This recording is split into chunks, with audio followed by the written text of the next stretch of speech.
జోగి రమేష్ అమ్మ కనకదుర్గమ్మ దగ్గరికి అంటాడు, Jogi Ramesh light detector test కంటాడు. ఇవన్నీ కాదు, నార్కో ఎనాలిసిస్ టెస్ట్కి సిద్ధమా అని ప్రశ్నించారు. ప్రశ్నిస్తే నేను ఒకటే చెప్పా, నార్కో ఎనాలిసిస్ టెస్ట్ కూడా నేను సిద్ధమే.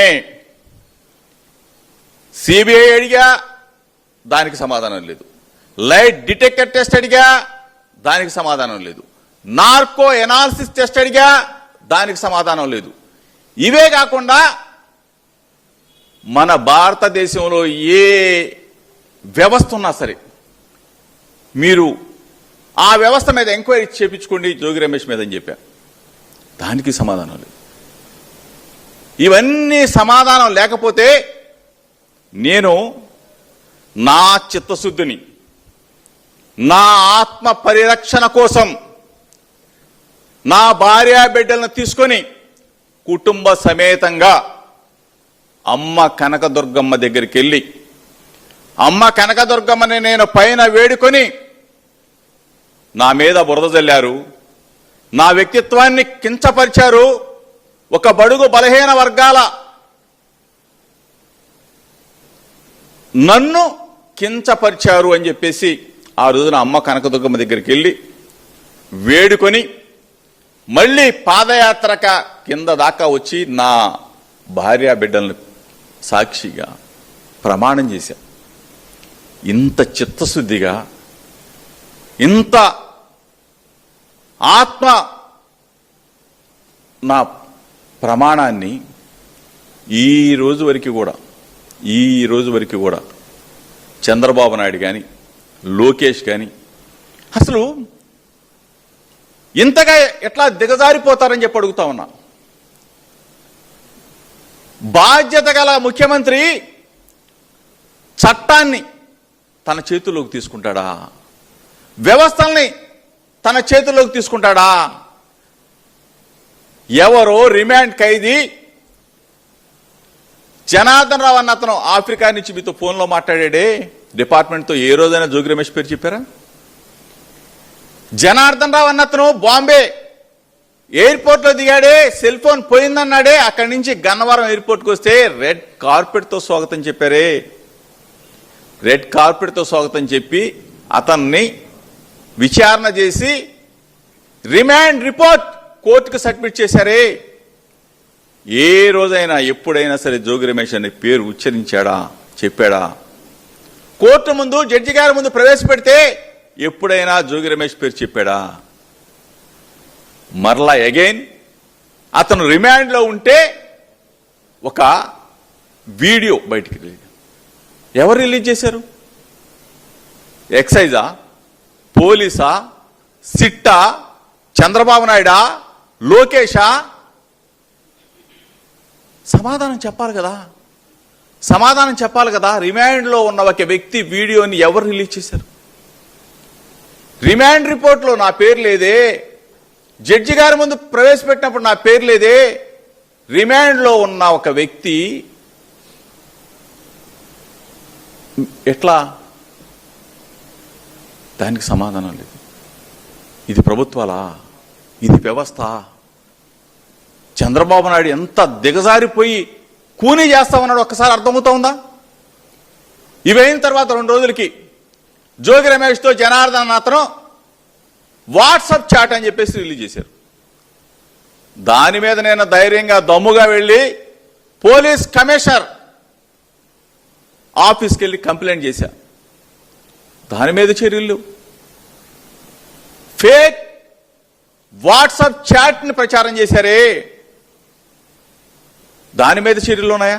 దాని మీద చర్యలు. తర్వాత 2 రోజుల తర్వాత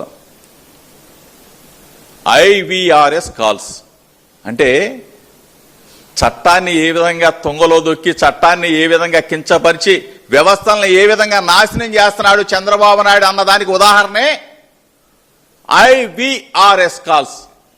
ఐవీఆర్ఎస్ కాల్స్ తో వైఎస్ఆర్ కాంగ్రెస్ పార్టీని, జోగి రమేష్ ని, మా వ్యక్తిత్వాన్ని దెబ్బ కొట్టాలని, మా హృదయాల్ని గాయపరచాలని చంద్రబాబు నాయుడు ఎంత అంటే ఐవీఆర్ఎస్ కాల్స్ ఎవరు చేస్తారండి?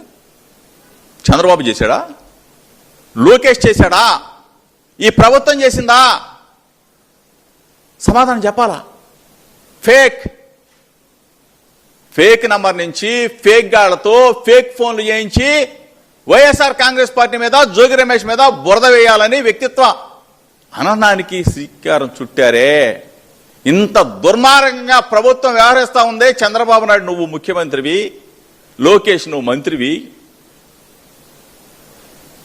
దాని మీద కూడా డీజీపీ ఆఫీస్కి వెళ్ళి కంప్లైంట్ ఇచ్చా. మా పార్టీ నాయకులు అందరం కూడా కలిసి డీజీపీ ఆఫీస్కి వెళ్ళి కంప్లైంట్ ఇచ్చా. ఇన్ని చేస్తే ఇంకా ఆ జనార్దన్ అన్న అతని పోలీస్ కస్టడీలోకి తీసుకొని రోజుకొక జోగి రమేష్ అందులో ఉన్నాడు, జోగి రమేష్ ఇందులో ఉన్నాడు. దమ్ముగా చెప్తా ఉన్నా, ధైర్యంగా చెప్తా ఉన్నా, మనస్సాక్షితో చెప్తా ఉన్నా, జనార్దన్ అన్న అతనితో వ్యాపార లావాదేవీలు కానీ, బ్యాంక్ ట్రాన్సాక్షన్స్ కానీ, లేకపోతే పొలాలు కొనటమో లేకపోతే ఇంకోటి ఎటువంటిది చెయ్యలేదు అని చెప్పేసి నేను ప్రమాణం కూడా చేశా. అయినా సరే ప్రతిరోజు కించపరిచే విధంగా డిబేట్లు పెట్టారు, పేపర్లో రాశారు. జోగి రమేష్కి బిగుస్తున్న ఉచ్చులు ఏంది? చిన్నప్పటి నుంచి రాజకీయాల్లో ఉన్నాం, విలువలతో విశ్వసనీయతతో ఉన్నాం. చంద్రబాబు నాయుడు రాక్షసానందం కోసమో నెల 2 నెలలో 3 నెలలో జోగి రమేష్ని ఇబ్బంది పెట్టాలని చూస్తే చరిత్రహీనుడిగా మిగిలిపోతాడు చంద్రబాబు నాయుడు, చరిత్రహీనుడిగా మిగిలిపోతాడు లోకేష్. మీకు భార్య పిల్లలు ఉన్నారు, మీకు కుటుంబం ఉంది, పైన దేవుడు ఉన్నాడు. మిమ్మల్ని ఊరికి వదిలిపెట్టడు. ఎట్టి పరిస్థితిలో నా కుటుంబ సాక్షిగా నేను ప్రమాణం చేసి వచ్చా. నా కుటుంబం, నా భార్య, నా పిల్లలు. మా మీద బురద జల్లే కార్యక్రమం, మా వ్యక్తిత్వాన్ని కించపరిచే కార్యక్రమం ఎట్టి పరిస్థితుల్లో చూస్తూ ఊరుకునేది లేదు. ఈరోజు ఎవడో చెప్పాడని ఏదో స్టేట్మెంట్ తీసుకొని నన్ను అరెస్ట్ చేసి రాక్షసానందం పొందాలనుకున్న చంద్రబాబు నాయుడికి, చంద్రబాబు నాయుడు సర్కార్కి చెప్తా ఉన్నా, లోకేష్కి చెప్తా ఉన్నా,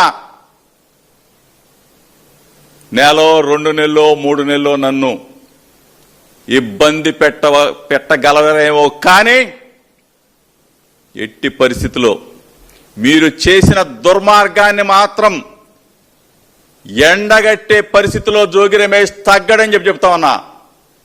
మీరు చేసే పనికి మాలిన చేష్టల్ని నిత్యం ఎదుర్కొంటా